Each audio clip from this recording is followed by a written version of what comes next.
금방 읽었던 말씀 사무엘상 10장 2절에서 8절 말씀을 가지고 여러분들과 함께 잠시 생각을 하고 기도의 제목을 얻고자 합니다. 예전에 제가 그 CTS의 우리 박지성 지사장 계실 때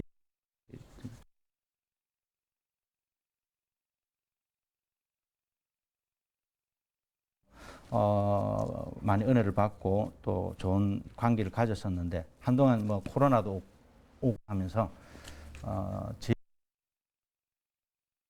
조금 힘들었는데 이렇게 만나게 돼 감사를 드립니다. 성경은 여러분들 잘 아시다시피 성경은 성령 하나님께서 기록하셨지만 그러나 성령 하나님께서 사람들을 사용하셔가지고 그렇게 성경을 기록을 했어요. 그러니까 성령 하나님께서 사람을 예언자 사도들을 들어서 써내려 갈 때에 무턱대고 아니라 그 선지자 아니면 사도들이 가지고 있는 그들의 영성, 그들의 어떤 신학, 그들의 어떤 역사관, 그들의 충분하게 이제 이용을 하셔가지고 그렇게 써내려 가도록 하신 거죠. 그래서 여러분들 각 책마다 66권의 책이 있습니다만은 각 책마다 특징이 있고 또 저자들마다 사용하는 단어 전개해가는 그렇습니다. 그래서 이러한 관점들을 우리가 익히 알고 성경을 읽어 내려가시는 게 훨씬 성경을 이해하는 데 도움이 됩니다. 사무엘상을 기록한 저자도 똑같은 성경이지만은 그러나 사무엘상을 기록한 저자도 자신만의 어떤 그 가치관, 자신만의 어떤 해석의 틀을 가지고 이 사무엘상하를 써내려 갔기 때문에 그런 관점을 우리가 놓고 성경하는 게 굉장히 중요합니다. 오늘 읽었던 말씀은 여러분들이 보기에 옳은 이 말씀을 가지고 뭐 어떤 이야기를 할까 이렇게 궁금할 수 있는 그런 이제 내용입니다. 사실 이 내용은 굉장히 중요한 내용인데 사무엘이 사울을 왕으로 지명을 하고는 그리고 사울에게 이런 이야기를 합니다. 이 사울이 내가 왕으로 지명을 받았어. 1절 우리가 읽지는 안 했습니다만은 10장 1절에 보면 내게 기름을 부으사 그의 기업에 지도자로 삼지 아니하였느냐. 지도자 즉 왕이죠. 왕으로 삼았습니다. 그런데 사울은 사실 그냥 키가 크고 잘생긴 그냥 청년이었어요. 그런데 어느 날 갑자기 사무엘을 만났는데 말씀이 너가 왕으로 될 것이다. 그리고 왕으로 기름을 부어 주었단 말입니다. 그러니까 얼떨결에 이 사울이 지금 조금 당황하는 거예요. 내가 왜 베냐민 지파 그 당시 베냐민 지파가 완전히 이제 그 사양길을 걷고 있었던 그 당시에 왜 우리 지파에서 그리고 내가 왜 왕이 되지? 라고 하는 그러한 굉장한 어떤 당혹, 의아 뭐 이런 어떤 마음의 어떤 갈등들이 있었던 그런 때죠. 그때에 사무엘이 이런 이야기를 합니다. 너가 이제 나를 떠나서 세 가지의 복이 될 것이다. 그 징조가 나타나면 분명히 하나님께서 너를 택했다라고 믿어도 될 것이다. 라고 하는 내용이 오늘 읽었던 내용입니다. 처음에 내려가면서 너가 내려가다 보면 라헬의 묘지에서 사람들을 만날 것이다. 여러분 라헬이라고 하는 사람 아시죠? 그것도 왜 하필 라헬의 무덤에서 사람을 만난다라고 지금 저자가 이런 이야기를 하는 것은 그 안에 어떤 굉장한 의도가 있는 것이죠.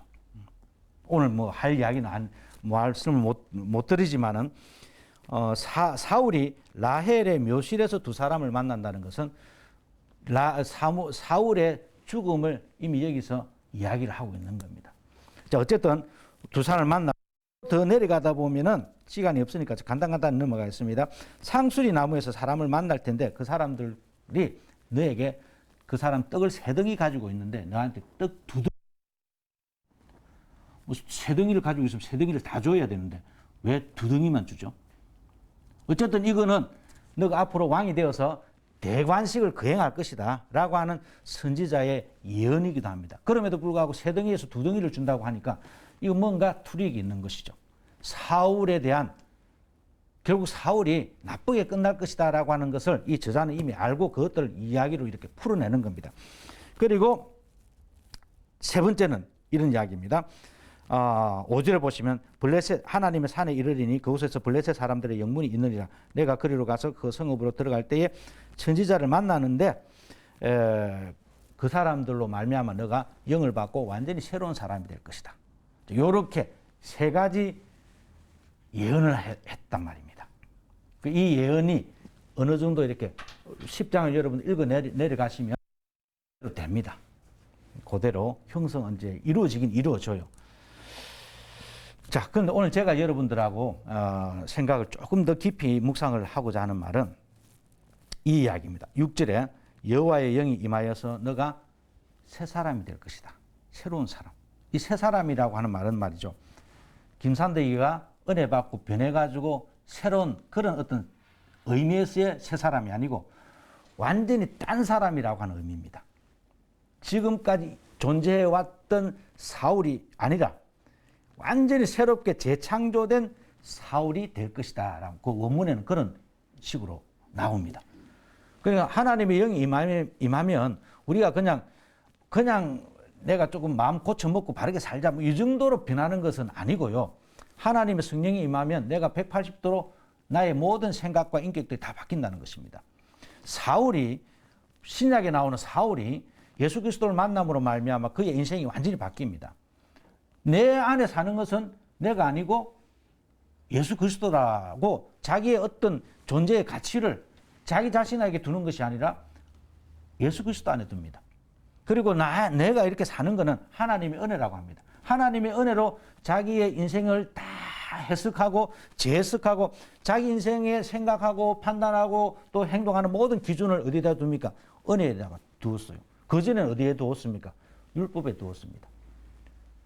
그러니까 성령이 임하면은 그냥 조금 내가 뭐 안 하든지 좀 하던 거 안 하고 좀 이런 그 정도의 변함이 아니고 완전히 새로운 사람으로 변한다라고 하는 것을 우리가 여기서 느낄 수가 있습니다. 자, 그런데 지금 사무엘이 사울에게 너는 분명히 내려가다가 사람을 만나서 너는 새로운 사람이 될 것이다.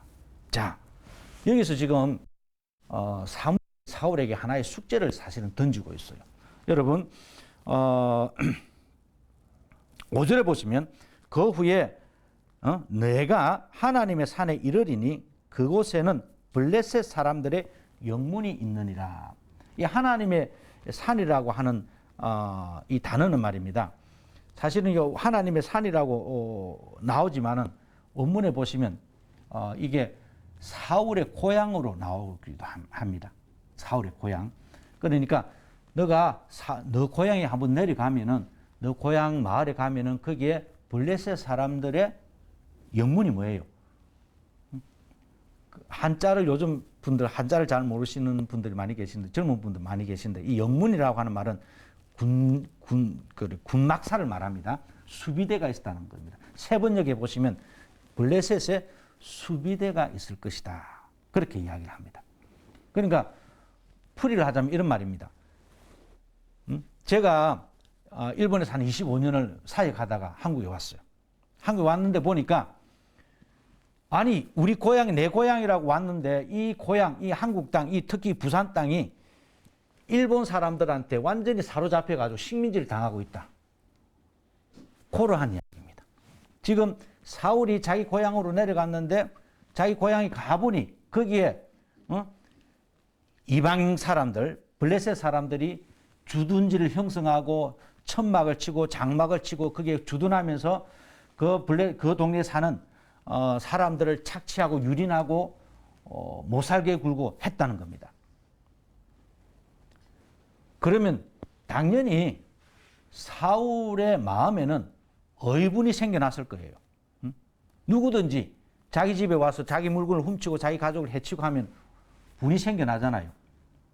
지금 사울은 너가 왕으로서 임명을 받았으니 지명을 받았으니 이제 너가 원하는 대로 할 수 있다라고 그렇게 이야기를 하면서 이렇게 이야기를 합니다.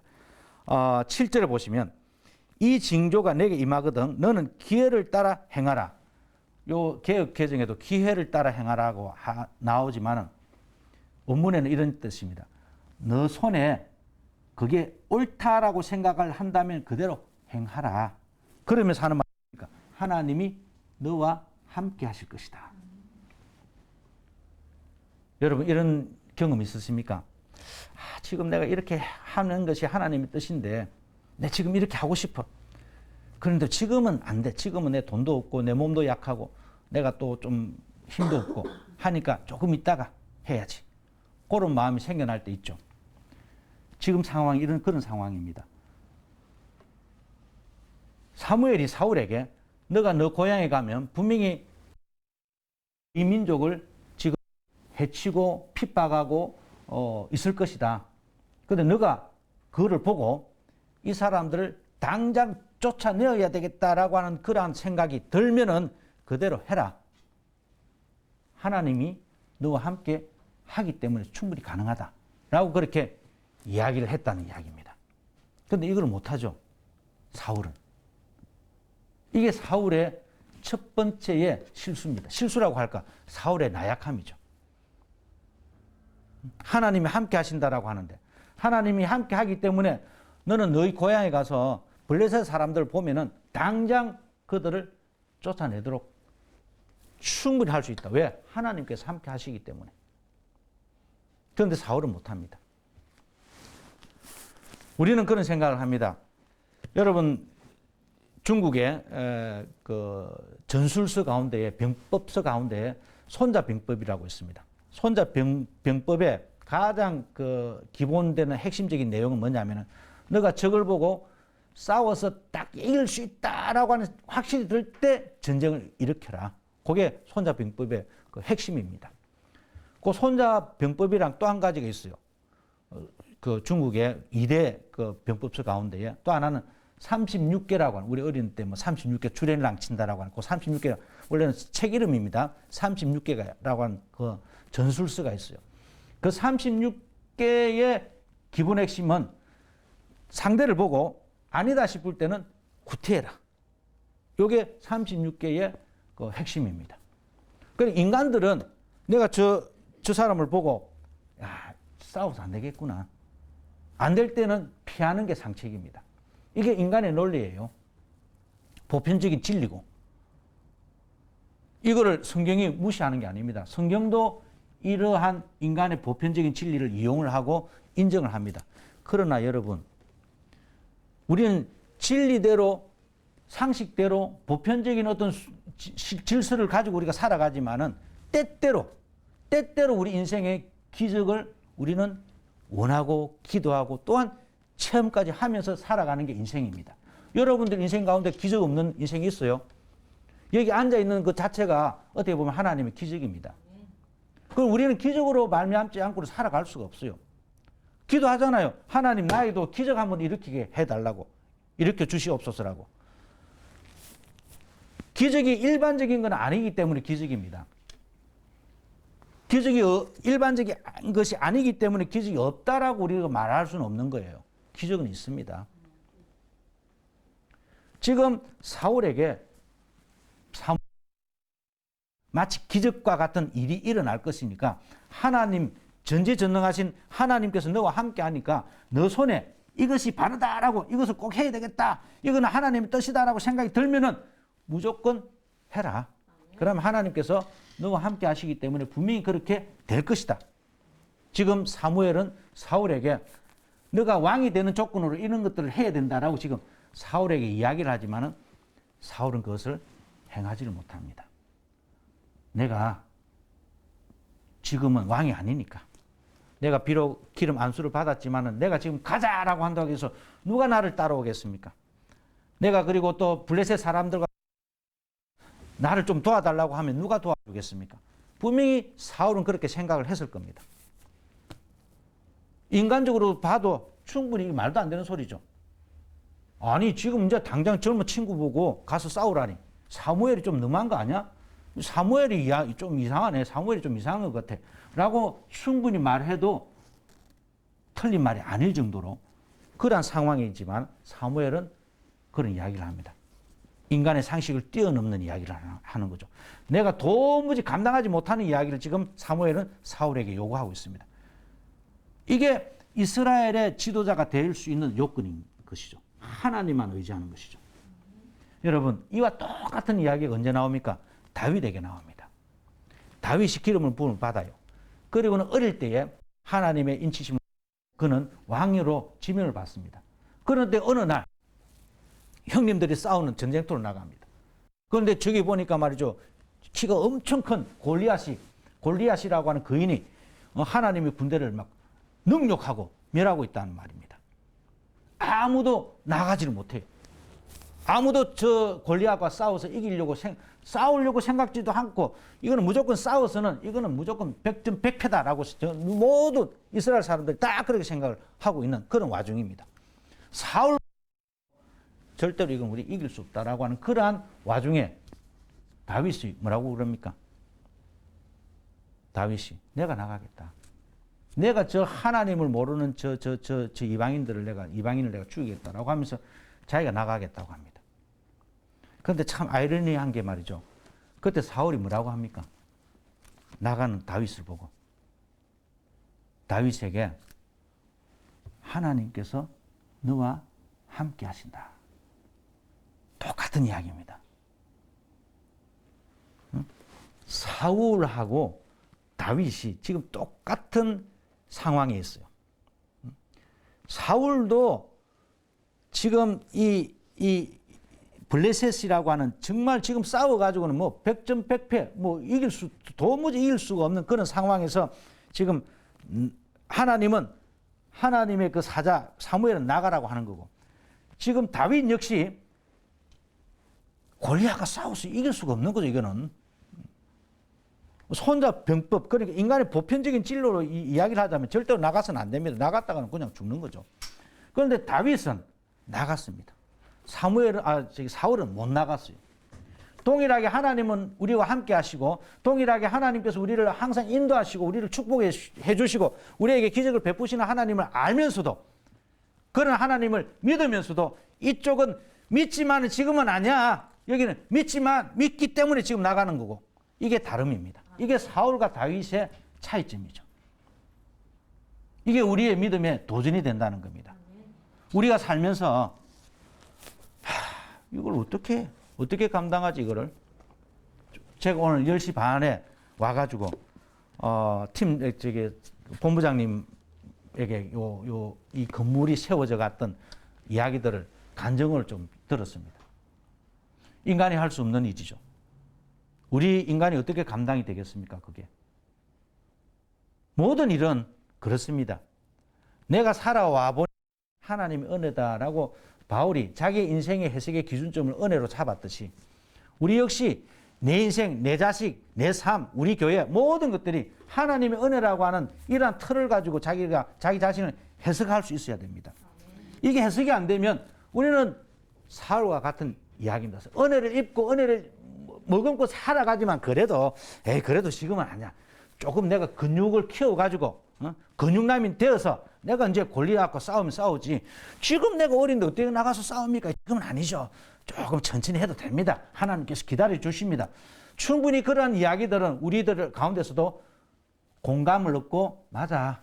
지금 너무 무리할 필요 없지. 너무 무리하면 또 안 돼. 이런 이야기들. 그런 이야기들이 맞을 수도 있지만 또는 때때로는 그게 마귀의 속삭임일 수도 있다는 겁니다. 우리는 그래서 항상 깨어서 이게 정말 주님의 뜻인지 아닌지 분별할 수 있는 그런 영성을 회복해야 돼요. 무대뽀로 무조건 하라는 소리가 아니잖아요. 성경은 그런 이야기를 하지 않습니다. 때때로 여러분들의 인생 속에 기적이 필요할 때는 그 기적을 움켜잡으라는 겁니다. 안 돼. 하지 마. 지금은 무리야.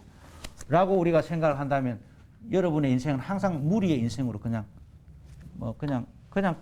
보편적으로 살아가는 거예요. 그냥 아프면 아픈 대로. 그럼 우리는 그런 존재가 아니지 않습니까? 우리는 주님의 택함을 받은 사람이고 예수 그리스도의 접붙임을 받은 사람이고 예수 그리스도와 함께하는 주님이 나와 함께하는 그런 사람이잖아요. 그래서 때로는 주님, 내가 지금 지금 나의 어떤 그 상황으로는 도무지 이것을 어떻게 할 수는 없는 그런 상황이지만, 그런데 주님께서 나와 함께 해주시면 이거 충분히 가능합니다. 주님 도와주시옵소서라고 하는 그러한 기적을 간구하시고 체험하시고 경험하시고 그렇게 하셔서 여러분들의 삶과 또 CTS를 통해서 하나님의 영광을 높이 드러내시는 여러분들 되시기를 주님의 이름으로 축원합니다.